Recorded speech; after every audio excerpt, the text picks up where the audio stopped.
What on earth have you done? I leave you alone for one little meeting, and you get yourself arrested? I don't care what anyone else was doing in that tavern. I left you there with the understanding that you represent both the crew and myself. Anytime we leave that ship, you are a representative, an extension of me, and that comes with an understanding of the stakes, of what we are up against. What you fail to realize is there are no off days, no moments in which all eyes are not on us, on me. We are not like other crews. I am not like other captains. To be a pirate is one thing, but to be a succubus on top of that is another matter entirely.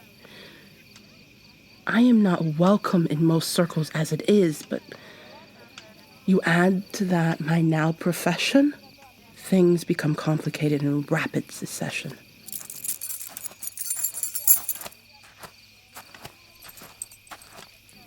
Thank you for doing this, Saru. I know I have no right to ask it of you. Consider this another knock off your tally. Just don't let it happen again. And you'd better make sure Veda knows I've gone out of my way to help you. She will never believe me if I tell her I owe her any less on my contract. I will deliver the message personally. Fine. We'd better be getting back. Wouldn't want Kiri thinking they've finally gotten their wish and may now captain the Crimson. Are we speaking of the same Kiri? They have lusted after my ship and the attached crew for decades. Kiri was always of the mind that a succubus had no business captaining a ship, let alone a pirate fleet, and they had no qualms about making sure their feelings were known, loudly. I cannot blame them for their hesitation. Kiri was with me for just about every chapter of my journey to become something more. They learned as much as they could about my realm and decided a retired collector was not suited to life as a captain. They saw firsthand what I was up against, why I still have to be so cautious all these decades later. Have you any idea what it is to have so many rooting for your demise? They hunger for it in such a way that even food and water mean nothing to them. They would delight at the sight of my failure and the resulting downfall as they met their own demise for lack of sustenance. Not everyone is as understanding as you are, love.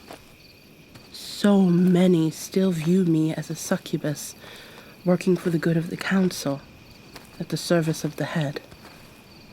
And while I am not at all ashamed of my time doing the hard work of collecting energy and being an overseer of contracts and bindings, I wanted more. How about we continue our conversation in my quarters? I'll explain things as best as I can.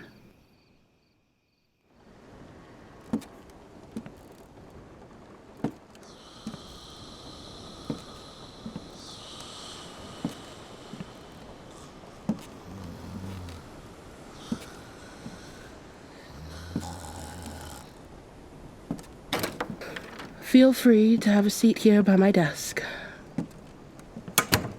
Where were we? Oh, yes, right.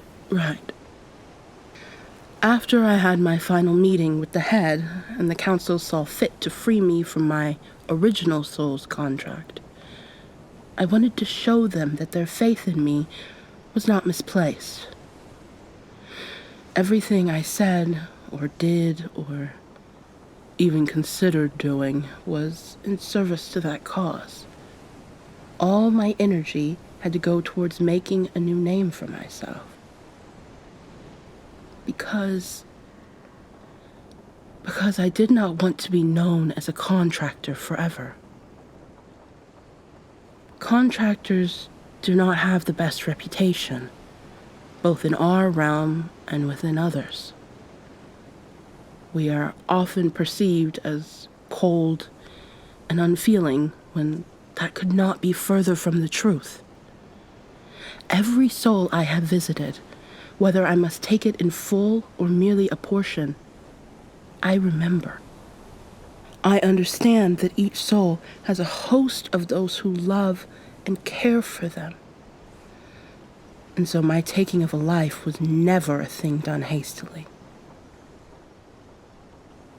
Each soul, unless found to be malevolent, was collected with care, much in the same way you humans value new life. Collectors value the taking of life. It is an interaction that requires the utmost respect and reverence, and that takes a toll of its own. I have witnessed collectors overcome with unattended grief, sometimes in the midst of collecting a contract. Closing a contract as a collector is it's like attending an atonement, but even more intense because it's only the two of you. The collector and the contracted soul must connect, and then bit by bit, often painfully, the collector must take the soul in question. I had to witness their memories, to experience them firsthand, memories filled with immense joy, but also those memories overflowing with sorrow that a soul so often would much rather forget. The worst part is that the more a soul struggles, the more they attempt to refuse me access to those core memories for fear of the pain nestled inside of them, the more painful the ritual becomes. Imagine someone reaching into your mind and cutting out pieces of not just what you've been through, but the very essence of who you are. That separation is intensely intimate, and if the soul has not accepted their fate, incredibly painful. A collector walks away from the now vacant shell of who they once were, carrying those memories with them. We learn from them, yes, but more than anything, if a collector is not careful, we become attached. We mourn the loss of their lives as one would mourn the loss of a loved one. Have you any idea the number of souls one must take as a collector over our many lifetimes? Thousands. I have seen the highest of highs and the lowest of lows across the lifespans of thousands of humans. That was not always an easy thing for me to bear. It weighed heavily enough on me that I considered breaking my own contract. I considered spending the remainder of my own life on the run from the council, all in an effort to not have to close out another contract. To run from the feeling of holding on to someone as they spend their final moments on this earth, often blaming you for merely doing your job. It is often a thankless job, but that is the burden we bear from birth. We are born to do this one job for all of our existence. But the council began to see far too many succubi, and collectors in particular, growing weary of their positions. Some of us overcome with grief, but Still others drunk with power and out to get as many souls as possible, no matter the cost. Collectors who twisted themselves into monsters, losing touch with any ounce of reverence and respect we were taught to exhibit. Yes, very much akin to all-out murder as in your world. We are not murderers. We do not take a soul completely out of lust or for enjoyment. At least, we're not supposed to. That is a massive violation of the job we are entrusted with. We are an extension of something greater, something that few outside of our kind will ever come to know. We certainly are allowed our fun, and plenty of collections are merely a portion of a soul. A piece big enough that it takes an effect, but not large enough to devastate anyone. It's akin to a good heart-racing scare, rather than a total depletion. I must admit that I did enjoy that stage of my journey towards ascension. The stories I could tell you, the trysts I've had across my time.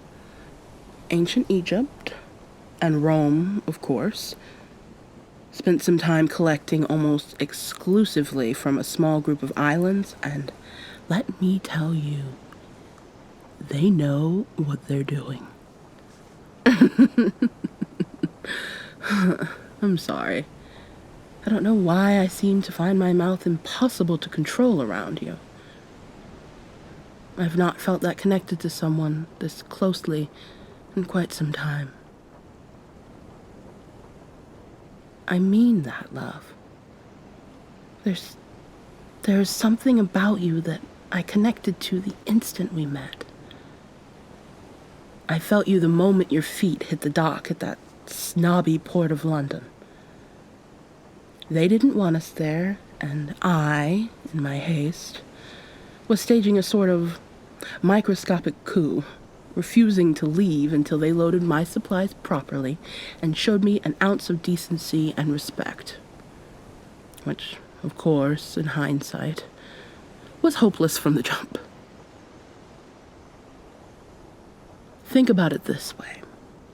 It was 1467, and I was a succubus, which in their eyes, somehow, was even lower than a human woman.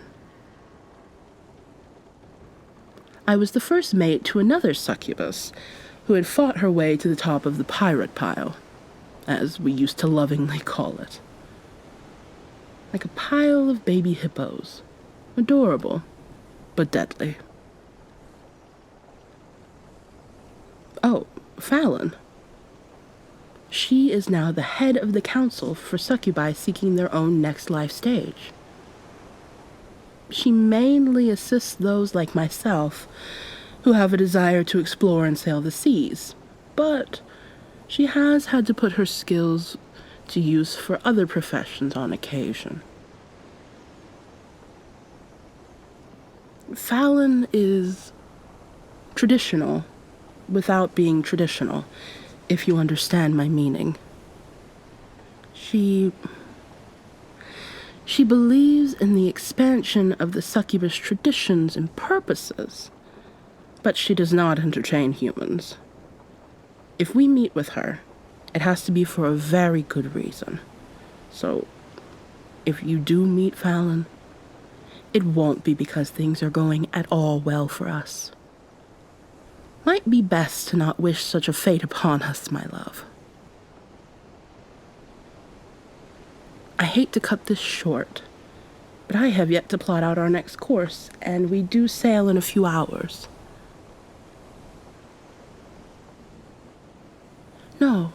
No, you are welcome to stay and help if you'd like.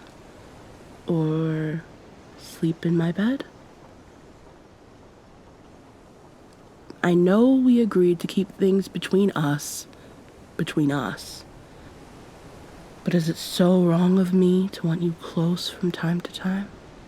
to want to fall asleep in my love's embrace. I understand. It would seem we have traded places, with you now being the sensible one, with enough wisdom and foresight to tell me no when need be. I am outraged at your implication. Of course it is not easy for me to tell you no. Have you not seen the way your eyes look and go all adorable and helpless? How dare you? Well, you can simply take those adorable eyes and go and beg elsewhere. I have work to do.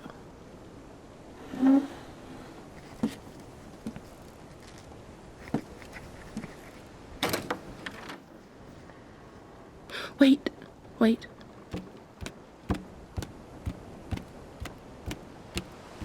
Sweetest dreams, my little brat. I expect to see you at first light, not a moment later. I don't care that you drank your fill tonight. Perhaps the brightness of dawn will inspire you to never be so reckless again. Now, off to bed with you.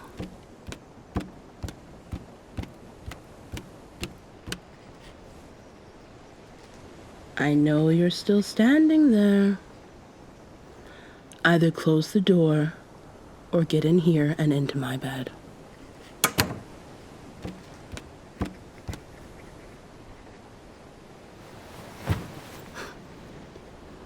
That's my baby. Sleep well.